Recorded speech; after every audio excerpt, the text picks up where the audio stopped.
What's happening, my beautiful achievers? This is Ajay Sidhu here from Invincible Achievers.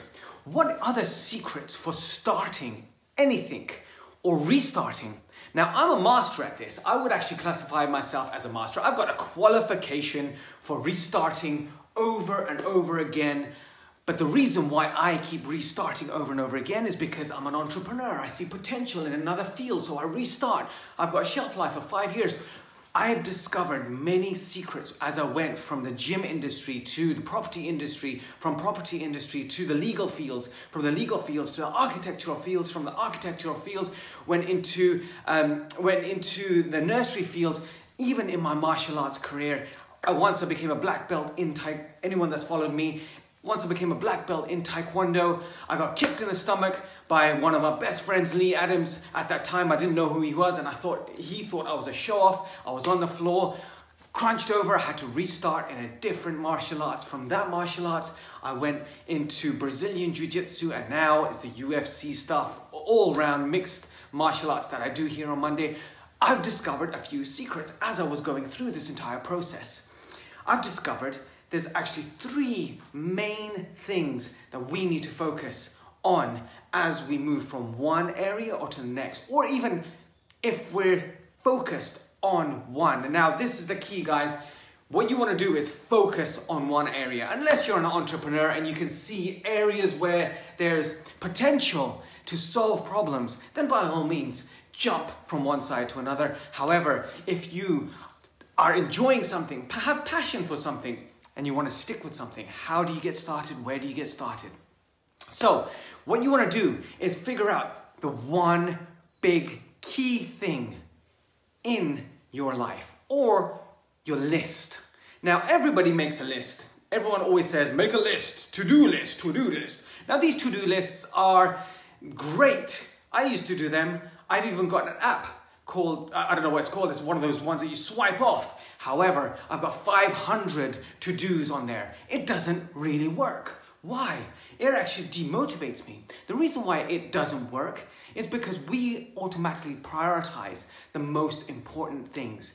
Now, if we are actually aware of the most important thing that we have to do today to reach our outcome, our goal, then we would do that. We would focus on that.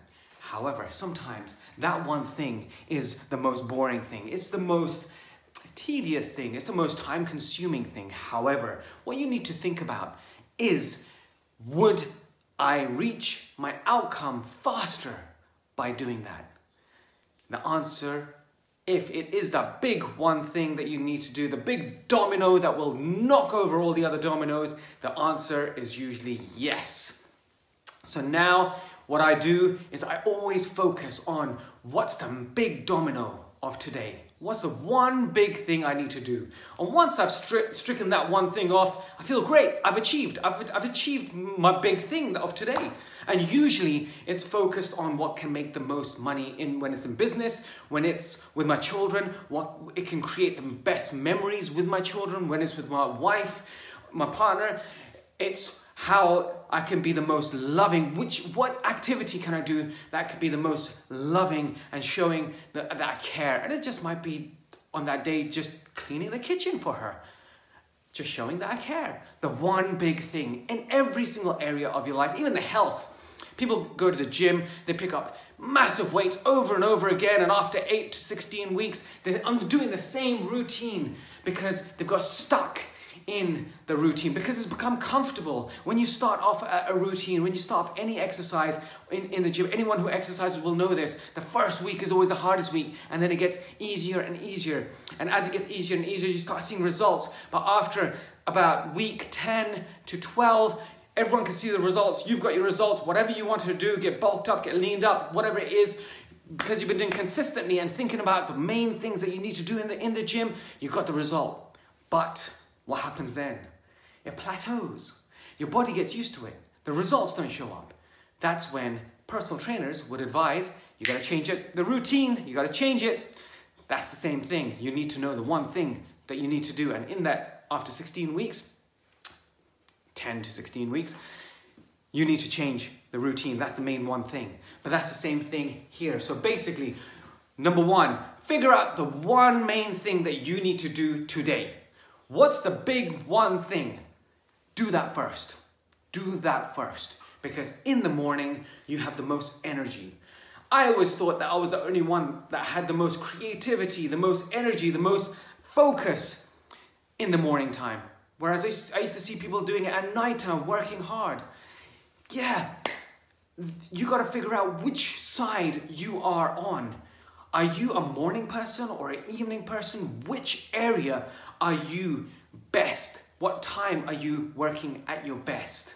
Mine is from about 5 o'clock to 1 o'clock, and studies have recently shown that from morning till 1 o'clock, the willpower that people have, willpower doesn't really exist, but the willpower that people have is highest in the morning. The reason being is because we're energized, we're rested, we've got food in us, we've got water in us, we've got great ideas, we haven't even used our brain that much. By 1 o'clock, our energy's down, we've depleted our energies, we're hungry, we've eaten too much, or we haven't eaten at all, we haven't drunk enough water. Once that goes, the brain power goes down as well. That's at 1 o'clock, it goes downhill. For me anyway, but you gotta assess yourself. That's the key thing. That's the step number 2, by the way. Schedule your time. Schedule your time. So the first thing is the one big domino. The second thing is schedule your time. Know when you are the most productive. Know when you are the most creative. Know when you need to deal with people. If you're in the management, you need to know what time is best to deal with people. And when it comes to management, I personally think the morning time is the best because everyone is energetic. If it's going to be a harsh chat that you need to do or reprimand, then maybe later on because it's closer to home time that they can go out and think about things. But you have to schedule it your own time. But also, when you are scheduling your time, you also got to schedule rest time for yourself. Gym, exercise time.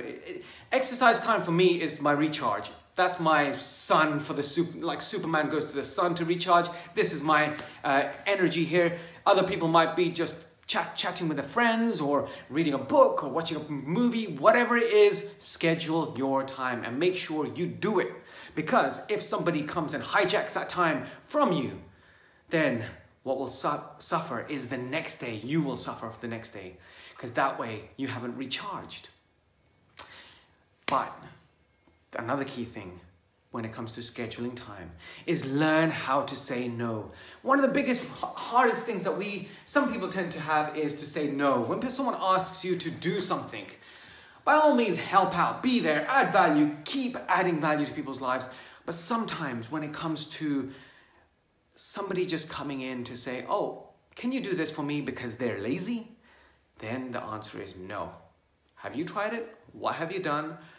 Give them advice, get them back on their feet, get it done. This is also true for parenting when your child is about 6 to 7, when they become self-sufficient. My eldest son, he's become very self-sufficient now. Before he wanted me to do his tie, me to do his buttons, me to put his clothes on. I realized that he could do it.